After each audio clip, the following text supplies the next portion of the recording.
All right then, so Elite, right? You've seen the printer video I did. Well, they've gone and sent me some needles and some second skin. I'm gonna give it a try today to see what it's like. Two different types of needles. You got long taper and you got medium taper. Long taper is gonna be more for like black and grey. A lot of people use it for realism. Medium taper though is a lot better for things like color packing, you know, and just doing more traditional work. So I'm quite looking forward to using those. I do like using medium taper needles. So yeah, got a mixture of different types of liners, different types of shaders and so on. And then we got like the 3 different types of second skins. They've got 3 different sizes. I'll go through all the measurements and everything in a minute. But yeah, I'm currently on my way to the shop. Gonna try it out and see if it's any good. So I will see you in a second. Alright, so I'm going to be trying these out with 2 machines. I'm going to be using a critical torque. This one is a 4mm stroke, and I'm also going to be using the Mast Racer Pro Superhertz, and we'll be seeing what that is like with these needles. I'm kind of in the middle of testing this one out, so that's why I'm using it.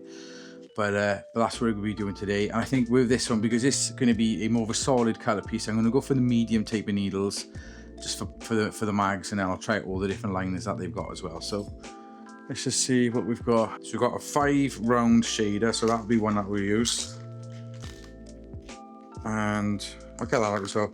A 5 tight liner, medium taper 15 mag. So the only thing that I might have to do is, I'm going to need 3 liners. So the only thing I might have to do is use a different 3 liner just to mark the outer edge and the finer details and so on. But other than that, I can work with what I've got. So yeah, I'm going to carry on setting up now and get cracking, tattooing Satan.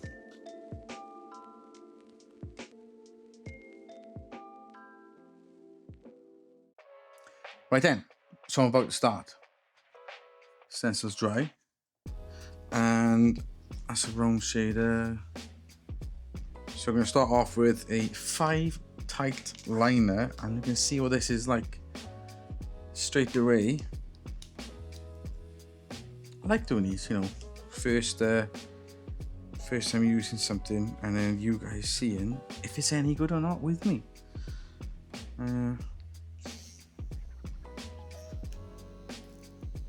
So far, seems okay. Right then, are you ready? Me? Yeah. Okay. Right then, so see what it's like.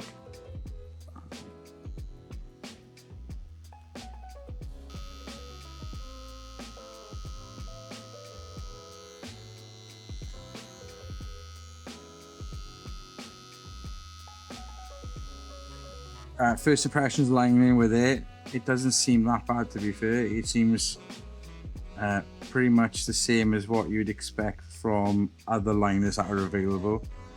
The tension in the needle is not it's not the same as like the Cheyenne needle tension, so it's got it feels like it's got a medium tension in the membrane. However, it seems to be putting the lines in okay. So what I'm going to do is I'm just going to crack on lining this, and then, you know, you can have a look at the finished product then, because I don't you want to actually watch me lining this.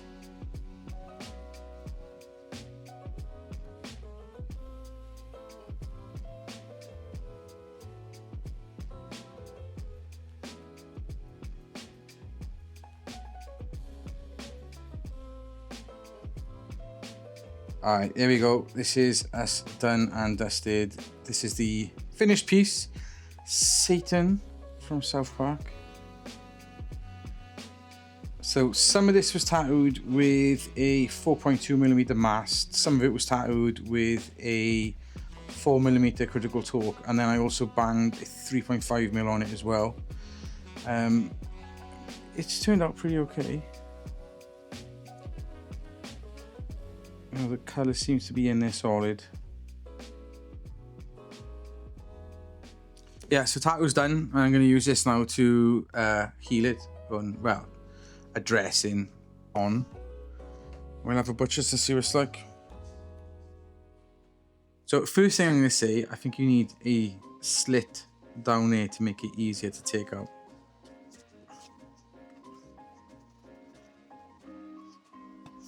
So these are the sheets. They've got extra tabs. Let me get my scissors that way.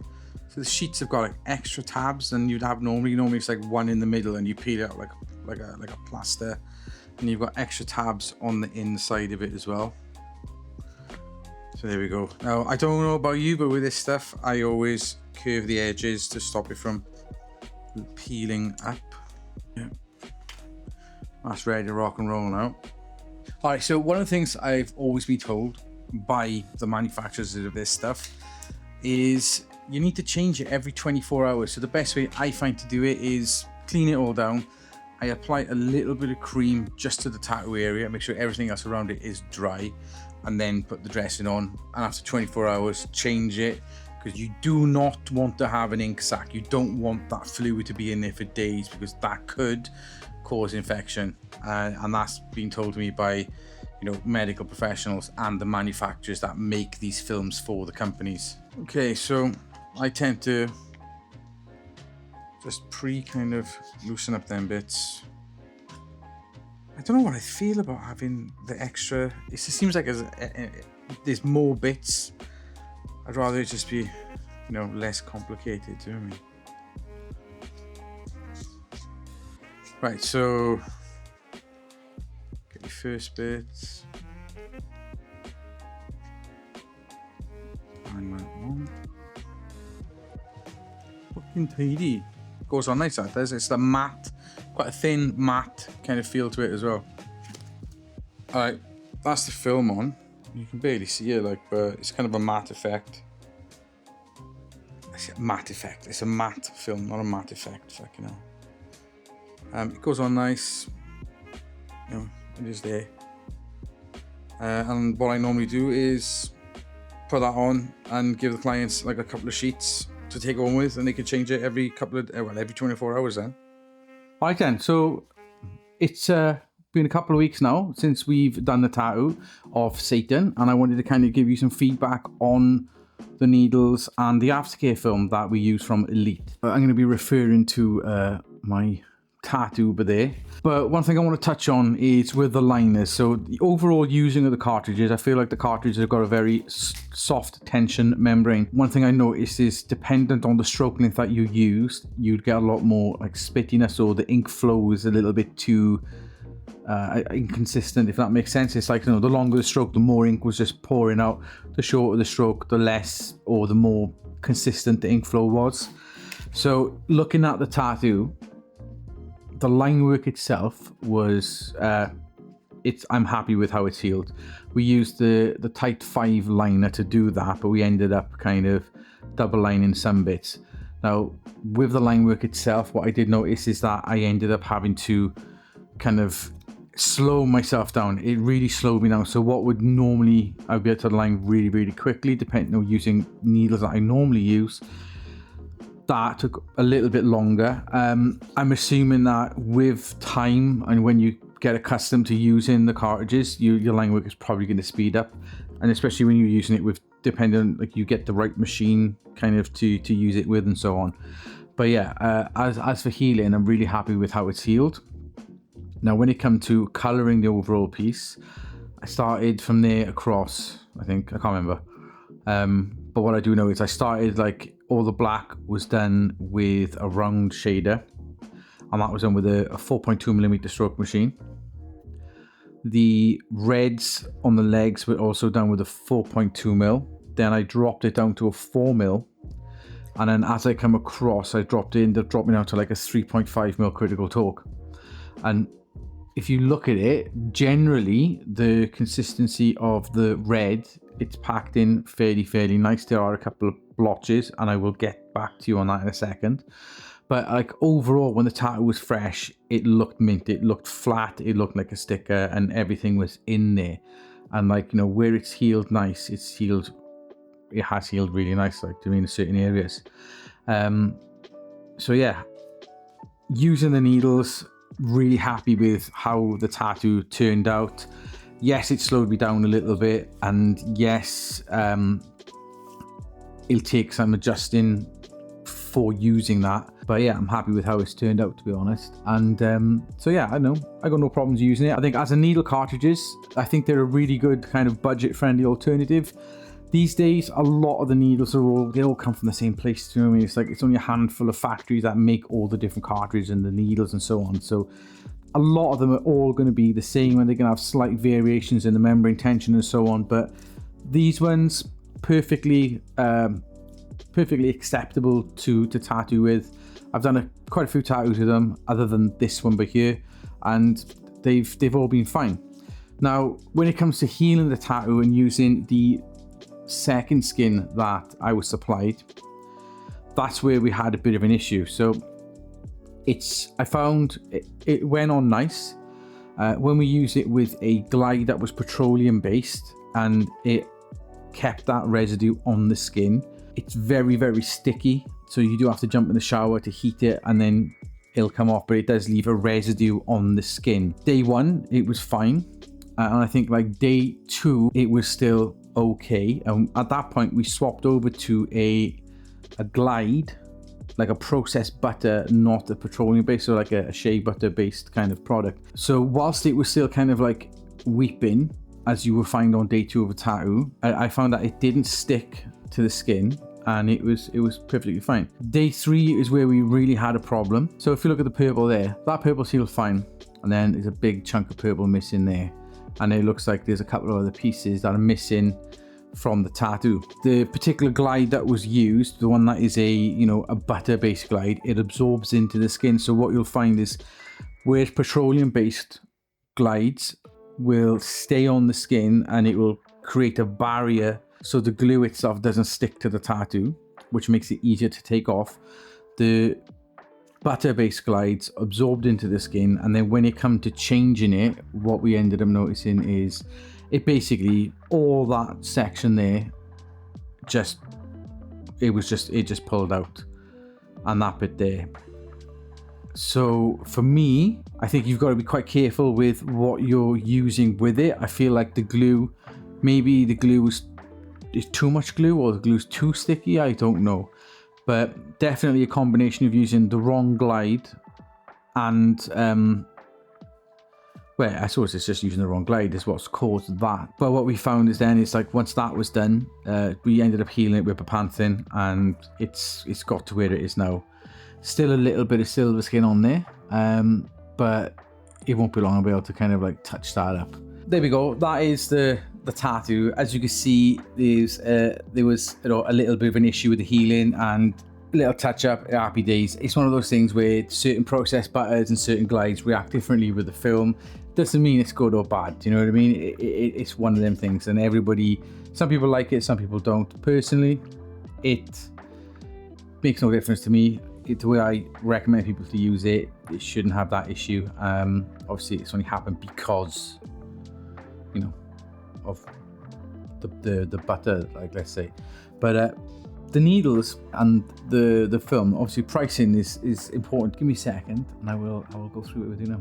Okay, so the cartridges that we used, they are the Elite Infini ones. So pricing of those, if you look at the website, they start from $16.90, so quite affordable in that respect. So yeah, so you've got another one, depending on the size, it goes anything from $16 right up to say $25.90. That's the pricing of them. They've got quite a variety of needles, so they go from like say 7 up to 27 mags. They've got bug pins, they've got standards, they've got curves, they've got round shaders, you know, tight needles and everything. But pricing wise, very affordable for what you get, and you get a box of 20. So yeah, affordable pricing. It is fairly decent. I do have an affiliate link down below. Full transparency, if you buy something using the affiliate link, you get a discount and I get a little bit of a kickback, and with that it helps me continue to be able to do this. So I just wanted to be completely transparent. I make money when you buy stuff using the affiliate link. So the Derm Shield, depending on which one you go for, it's either $26.90 for the 6-inch by 11 yard. The 8" by 11" yard is $30.90, and the 10" by 11" yard is $36.90.